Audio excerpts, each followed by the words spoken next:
data set. I'm Tyler, along with Taylor, Ann, and Camille. So for the agenda for today, we're going to be first talking about the data exploration and visualization. Then we're going to be answering the question, what impacts price? And we're looking at the relationships between the variables. And finally, answering the question, what impacts quality? So first, we're going to be looking at the data exploration and visualization.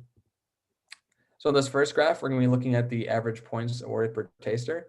As you see, the first place had an average of 90.9 points awarded, and the lowest had 85.4 points awarded.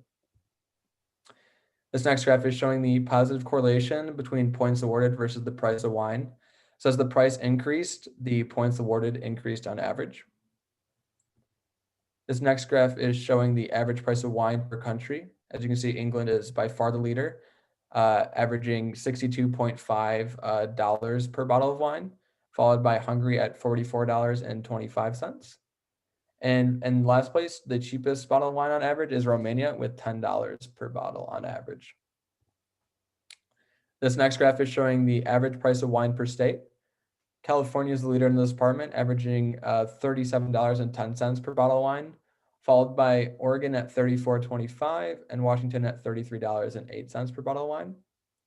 The cheapest among the states is Ohio, averaging $11 per bottle of wine. This next graph is looking at the average points awarded per country. England is first place in this category, averaging 91.5 points awarded per bottle of wine, followed closely by Austria with 90.6 points awarded per bottle of wine. And in last place, again, we have Romania, averaging just 84 points awarded per bottle of wine. This next graph is showing the amount of unique wines produced by country. The United States is by far the leader in this category with 893 unique wines produced, followed by Italy and France with 278 and 277 respectively. And in last place in these categories is Greece with 6 unique wines produced, and Canada again with 6 unique wines produced. This next graph is showing the amount of wineries per country, with the United States again leading in this category with 714 wineries, followed again by France and Italy with 251 and 244 wineries respectively. And at the bottom again is going to be Canada with 6 and Greece with 5 wineries. And finally, this graph is going to be showing the amount of wineries per state. California is leading with 468 wineries per state, followed by Washington with 124 and Oregon with 70, as well as Texas, Michigan, Ohio, and Pennsylvania in last with just 1 winery. And I'm going to pass it to Taylor, who's going to be talking about what impacts price. Thanks, Tyler. So section 2 explores what impacts price by looking into the relationship between points awarded and price. The 4 plots were created to determine the most appropriate model for this relationship. As shown in the 4 figures, a linear, exponential, power, and logarithmic model were created using various log of scales. An exponential model is the best for describing the relationship between points and price. The relationship between wine and price is shown in this figure. Since the appropriate model for describing this relationship was exponential, an exponential trend has been added to the plot. This gives information that whenever a wine reviewer's rating increased 2 points, the predicted price increased 30%. When we look and compare wines with the same number of points, wine produced in most countries had the same average price. It is apparent that wine produced in England has the highest average price, whereas wine produced in Georgia has the lowest average price. Next, I'm going to hand it off to Anne. Thanks, Taylor. So we're going to look at the relationships between the variables. So within R, I made a parallelogram that showed the relationship between quality, and the largest quality one was alcohol, with the strongest positively correlated. And the most negatively correlated was volatile acid, shown by the medium blue dot, red dot.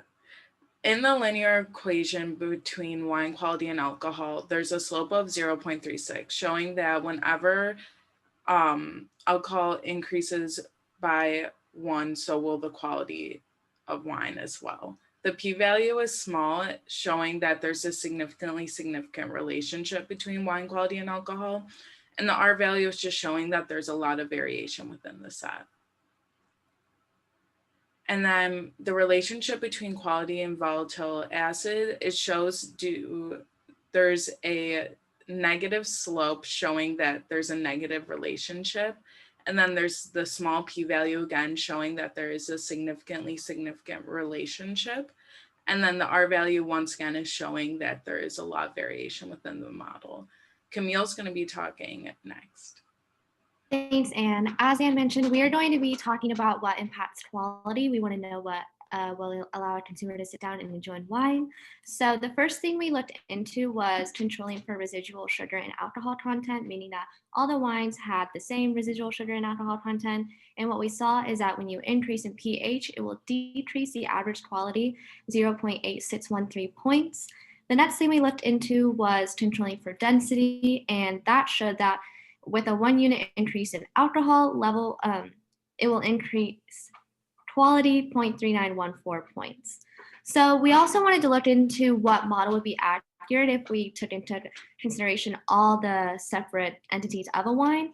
And what we found is that this model is inaccurate. So 64.8 of the variability can be explained by this model, but when we looked at the next model, which is the complicated model, it is more accurate than the full model. So what we find there is that there are different types of things in wine that matter and they depend on each other. So this also showed that there are multiple statistically significant interactions between variables. Behalf on me and my team, I just want to say thank you for listening to what we analyzed from the wine data.